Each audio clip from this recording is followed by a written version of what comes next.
जों दिनै आरो हाइकर्टआव जों emergency very urgent case sensitive case जों दिनै फुङाव 10:30आव जों कर्टआव मेनसन खायखा जे दिनै खायसा खाना जोंखौ एडिसन जे संमानिनो थैयै खाना काउन्टिं नाय ओंखाय जों नुखा 7 तारिखआव इलेक्शन कमिशन टिटि एडिसनि बकायसा जोंखौ नटिफिकेशन खायखा जे जेकुनु बरक जे आउटसाइडनि टिटि एडिसन बुटारिया बा आउटसाइडनि बरक फाइ एजेन्ट मान ना जों आबनो थै जतन नुखाना मियाव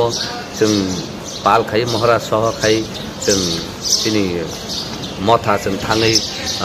चिफ इलेक्शन कमिशनार मालायखा बन मेमोरेन्डाम साबमिट खायखा प्लास जों हिस हाइनेस जोंखौ हिस एक्सेलेन्सि गभर्नर बाय मालायखा जों बनो जों मेमोरेन्डामबो साबमिट खायखा अबनति गाबोन यागुलो जों कुनो पजिटिभ कुनो रेसपन्स माया आबनि यागुलो जों दिनै हाइकर्टआव फायै इमारजेन्सि रिट पिटिशन जों खालायखा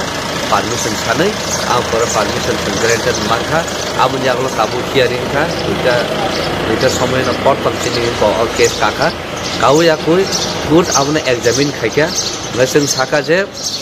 सातनो बर कुनि दिनो काउन्टिं एजेन्ट माया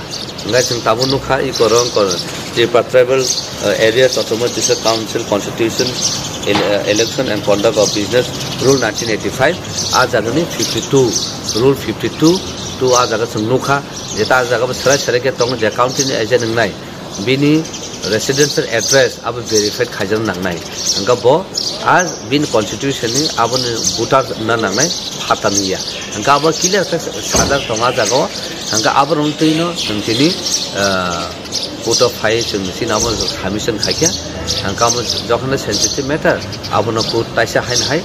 23 तारिखआव डेट रखा हाउएवर काउन्टिं बो चलि थानाय जुदिनो बिसङो इन बिटुनो जुदिनो आबो इंटरफेरेंस जोङो फातानि जे एजेन्ट रु जे कुनु खांखाय आबनि बसनो उसको बुरखा जों आबनो बो फाइ जों कोर्ट अफ फाइ मान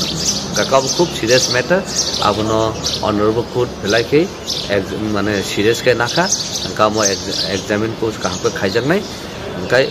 नेक्स्ट इलेक्शन रग जुदिन अब हाइङाते का जों ताकसे नुखाथिं तिनि जों जेफुरु जों इलेक्शन को कमिशन जों कपि रना थांपुरु बर अमो अलरेडी बर सोलायै अमनो अलरेडी 52 जे जों जे सानमाने अमनो बर अलरेडी रि देखा जों कोट फाइनल सकाना जों कपि मानका माने बर अलरेडी अमो उनको रूल उनको 52 आबनो थैनो बर फलो खायके जों जे सामने गब कायसा सिनि पॉजिटिव को काहमखा ओंखाय हाउएवर अमनो ताइसा 23 तारिख एप्रिल अमनो ताइसा 30,000 ना ताबो उनको आनिको এই কেসটা ফাইল করা হয়েছে ত্রিপুরাল্যান্ড স্টেট পার্টি থেকে সেটার ব্যাপারটা হচ্ছে আপনার গত 7 তারিখ ইলেকশন কমিশনার টিটিএডিসি ইলেকশনের যে কমিশনার উনি একটা অর্ডার পাস করলেন যেটাতে বলা হয়েছে কাউন্টিং এজেন্ট কালকে আপনার 10 তারিখ কাউন্টিং হবে তো কাউন্টিং এজেন্ট যে কোনো ত্রিপুরা যে কোনো বিধানসভার ক্ষেত্রের ভোটার হতে হলেই চলবে তো সেটা ত্রিপুরাল্যান্ড পার্টি ত্রিপুরা মথা সেটাকে কিন্তু অবজেকশন দেয় প্রথমে ইলেকশন কমিশনের কাছে গতকালকেই অর্ডারটা পায় এবং গতকালকেই অবজেকশন দেন এবং এরপর মহামান্য রাজ্যপালের কাছেও একটা ডেপুটেশন দেওয়া হয় কিন্তু যেহেতু আমরা কোনো রেসপন্স পাই নাই তো আজকে খুব সকালেই আজকে হাইকোর্টে রিট পিটিশন ফাইল করি আমরা এবং আজকেই বিকেল 2টোর সময় এটা মামলাটা উঠে মানে চিফ জাস্টিসের কোর্টে অনারেবল চিফ জাস্টিসের কোর্টে অনারেবল চিফ জাস্টিস খুব গুরুত্ব সহকারে এটা শুনেছেন আমাদের বক্তব্য এবং উনি কেসটাকে বলেছেন যে এটাকে ভালো করে বিবেচনা করা দরকার আগামী 23 তারিখ আবার রেখেছেন যদিও উনি বলছেন যেহেতু কালকে ইলেকশন অলরেডি সব পলিটিক্যাল পার্টি কাউন্টিং এজেন্ট নিযুক্ত করে দিয়েছে এখন যদি সেটাকে স্টে করা হয় তাহলে একটা বিরাট প্রবলেম হয়ে যাবে সবার পক্ষে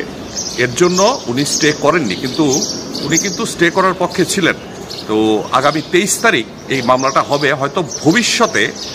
এরকম আর কিছু হবে না একটা হাইকোর্ট এটা বিবেচনা করবে তো আমরা খুশি এবং আমাদের রিপ্রেজেন্টেশনের পরে আজকে দেখলাম ইলেকশন কমিশন আরেকটা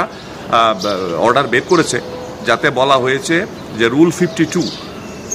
কমপ্লাই করতে হবে তো আমাদের মোটামুটি দাবি ছিল রুল 52 কমপ্লাই করলে আমরা যা চেয়েছি সেটা আমাদের হয়ে যাবে রুল 52 তে এমন কিছু প্রভিশন আছে যে বাইরের কেউ এই কনস্টিটিউয়েন্সির বাইরের কেউ এখানে কাউন্টিং এজেন্ট বা ইলেকশন এজেন্ট হওয়ার প্রবলেম আছে কিছু তো কিছুটা আমরা স্যাটিসফাইড আর বাকিটা মহামান্য আদালত বিচার করবে। ধন্যবাদ।